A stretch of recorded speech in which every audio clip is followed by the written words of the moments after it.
സലീം ചേട്ടാ. ഓ നമസ്കാരം. നമസ്തേ.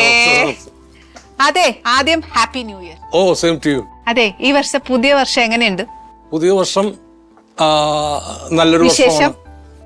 വിശേഷം ഞാൻ 39ാമത് വാർഷികം ആഘോഷിക്കുകയാണ്. അടിച്ചു പൊളിക്കാറുണ്ടല്ലോ, ഒരു കേക്കൊക്കെ മേടിക്കാറുണ്ട്. 39ാമത്തെ വാർഷികമാണ് എന്റെ. ഈ ഓരോ വർഷവും ഞാൻ പുകവലി നിർത്തുമെന്ന്. പുതിയ റെസൊല്യൂഷൻസ്, ഓരോ തീരുമാനം. ഓക്കെ, എന്നിട്ട് ആ പുതുവർഷത്തിൽ നിർത്തും, പിന്നെ തുടങ്ങും. 40 വർഷത്തെ നിർത്തും, പിന്നെ 41ാമത്തെ വർഷം പിന്നെയും തുടങ്ങും. എന്റെ ചേട്ടാ, ഇങ്ങനെ പറയരുത്. കാര്യം എന്നാന്നോ, ഞാൻ ഈ ഷോ തുടങ്ങിയപ്പോഴത്തേക്കേ നാട്ടുകാരോട് പറഞ്ഞതെന്നറിയോ, എല്ലാ വർഷവും നമ്മളെല്ലാവരും എടുക്കുന്ന ഓരോ തീരുമാനങ്ങളുണ്ട്. ഈ വർഷം ഏറ്റവും കൂടുതൽ കേൾക്കുന്നത് ഈ വർഷം ഞാൻ ശരിക്കും നിർത്തും വാക്കാണ്. ഇത് ആനീസ് കിച്ചണിൽ ഇരുന്ന് പറയുന്ന വാക്കാ. ഇത് കേൾക്കുന്നത് മുഴുവൻ കുടുംബ പ്രേക്ഷകരാണ്. സലീം ചേട്ടാ, വാക്ക് മാറ്റാൻ.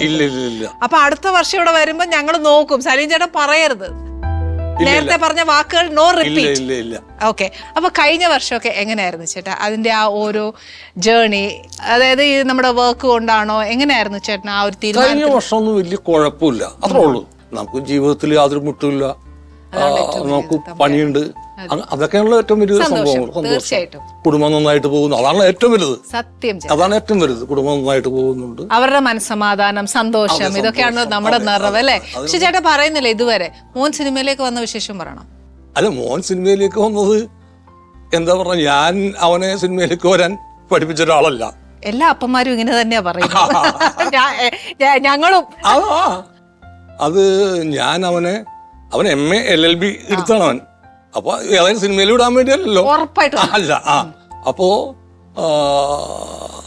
ഒരു സുപ്രഭാതത്തിൽ കേൾക്കുന്നു അത് സിനിമയിൽ അഭിനയിക്കണം, മഞ്ഞുമ്മൽ ബോയ്സിൽ. അതല്ല, അപ്പൊ ചേട്ടനോട് വന്ന് പറഞ്ഞോ ഏത് അഭിനയിക്കണം പറയണം? അപ്പൊ എന്നെ വിളിച്ച് സൗബിൻ ചേട്ടനും ഗണപതിയൊക്കെ വിളിച്ചിട്ടുണ്ട് എന്ന് പറഞ്ഞു. ഞാൻ പോകണ്ടെന്ന് പറഞ്ഞിട്ട് അവന് അങ്ങനത്തെ നല്ലൊരു ഭാവി ഉണ്ടല്ലോ അതില്. അവരാണ് തീരുമാനിക്കേണ്ട ഭാവിയൊക്കെ. സത്യം, അവരാണ് വഴി നമുക്ക് കാണിച്ചു കൊടുക്കുക. ഞാൻ കാണിച്ചു കൊടുത്ത വഴി അതല്ല എങ്കിൽ പോലും അവന്റെ ഇഷ്ടമുള്ള വഴിയിട്ട് പോയാൽ അത് രക്ഷപ്പെട്ടാൽ മതി നമുക്ക്, അത്രേ ഉള്ളൂ. ഓക്കെ, അപ്പൊ ചേട്ടാ അഭിനയിച്ചിട്ട് വന്നപ്പം ചേട്ടൻ എന്ത് അപ്രിസിയേഷൻ ആണ്? എന്താണ് മകനില് ഉള്ള ഒരു പ്രതീക്ഷ, പോയപ്പോ ഉണ്ടായിരുന്ന പ്രതീക്ഷ, അഭിനയിച്ച സിനിമ കണ്ടു കഴിയുമ്പോ ഒരു മാറ്റം? അല്ല, കണ്ടു കഴിയുമ്പോൾ കുഴപ്പമൊന്നും തോന്നി, നന്നായി അഭിനയിച്ചിട്ടുണ്ട്. അപ്പൊ ചേട്ടൻ എന്തുവായിരുന്നു ആഗ്രഹം? MA LLB ഒക്കെ പാസ്സായിട്ട് മോഹമായിരുന്നു അഡ്വക്കേറ്റ് ആവാൻ പറ്റാന്ന്. എനിക്കാവാൻ പറ്റിയില്ല. ചേട്ടൻ ഇഷ്ടമായിരുന്നു അഡ്വക്കേറ്റ്? ഇഷ്ടമായിരുന്നു എനിക്ക് അഡ്വക്കേറ്റ് ആവണമെന്ന് ഭയങ്കര ഇഷ്ടമുള്ള. അപ്പൊ ചേട്ടൻ എങ്ങനെ ഫിലിമിലേക്ക് വരുന്ന? അഡ്വക്കേറ്റിന് വേണ്ടി എയിം വെച്ചിട്ട് ഞാൻ എൻട്രൻസ് ചെയ്ത് എനിക്ക് കിട്ടിയില്ല. എൻട്രൻസ് അപ്പൊ ഡിഗ്രി കഴിഞ്ഞിട്ട് LLB കയറാന്ന് വെച്ചു. അപ്പൊ എൻട്രൻസ് ഒന്നും ഇല്ലല്ലോ. പക്ഷെ ഡിഗ്രി തീർന്നേക്കുമ്പോ എനിക്ക് സിനിമയിൽ ചാൻസ് കിട്ടി. അതെങ്ങനെ വന്നു ചേട്ടാ? യൂണിവേഴ്സിറ്റി പ്രൈസ് കിട്ടി. മിമിക്രി ചെയ്തു.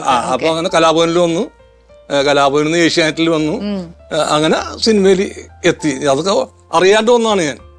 ഒരു പ്രതീക്ഷയും കൊച്ചുനാള് പോലെ സിനിമയോടുള്ള ക്രേസ്, അങ്ങനെ ക്രേസ് എല്ലാവർക്കും ഉണ്ടാവുമല്ലോ നമുക്ക്. അപ്പൊ ചേട്ടൻ അന്ന് ആഗ്രഹം ഉണ്ടായിരുന്നു സിനിമയിൽ അഭിനയിക്കണം? പക്ഷെ അതിന് വേണ്ടി തെരഞ്ഞു പോയിട്ടില്ല, ആഗ്രഹം ഉണ്ടായിരുന്നു. അതിപ്പോ ഒട്ടും ഒരു 90% ആളുകൾക്കും നമുക്ക് പ്രശസ്തനാവണമെന്നൊക്കെ ഒരു ആഗ്രഹം ഉണ്ടാവുമല്ലോ. അത് ഇപ്പൊ അതേപോലെ ആഗ്രഹം എനിക്കുണ്ടായിരുന്നു.